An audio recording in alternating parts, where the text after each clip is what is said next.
çok dostum, burada hayat yok. Yeni oyun ve vloglarla burada bizle coş. Burada ortam loş, shift'e bas ve hızlı koş. WWE'de ring görünce bizle coş, bizle koş, sen de koş. Oyun burada moruk, Furkan Yaman işte burası. YouTube'a girince izle vloglar ve oyunları. Kafana girdim biliyorum, ben bir illüzyonum homie. Furkan Yaman işte burada, Furkan Yaman işte burası. Abone ol ve yorum yap burada. Beni gönder eğlence yolda. Minecraft Survival Diamond'ı bulsak, GTA 5'te Michael'la coşsak. Abone ol ve yorum yap burada. Beni gönder eğlence yolda. Minecraft Survival Diamond'ı bulsak, GTA 5'te Michael'la coşsak. Sabah erken kalk ve YouTube'a gir. Oyun ve vlog izlemek için buradayız biz. Günlük vloglarla komedi burada peace. Dostum kiss, öpme hayır dersen Furkan Yaman işte izle git.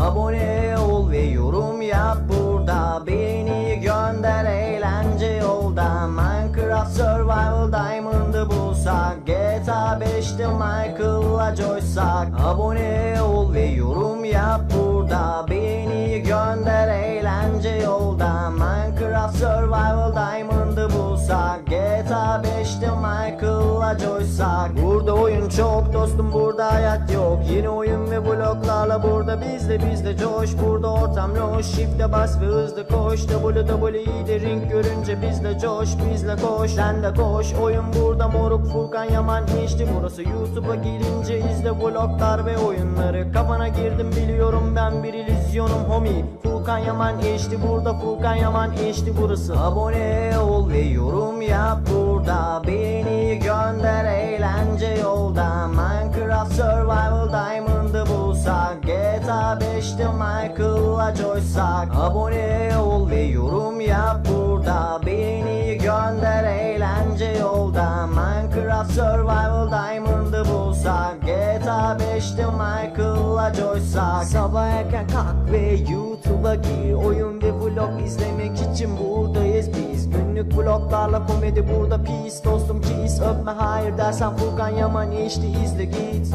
Abone ol ve yorum yap burada. Beni gönder eğlence yolda. Minecraft Survival Diamond'ı bulsak, GTA 5'te Michael'la coşsak. Abone ol ve yorum yap burada. Beni gönder eğlence yolda. Minecraft Survival Diamond'ı bulsak, GTA 5'te Michael'la coşsak.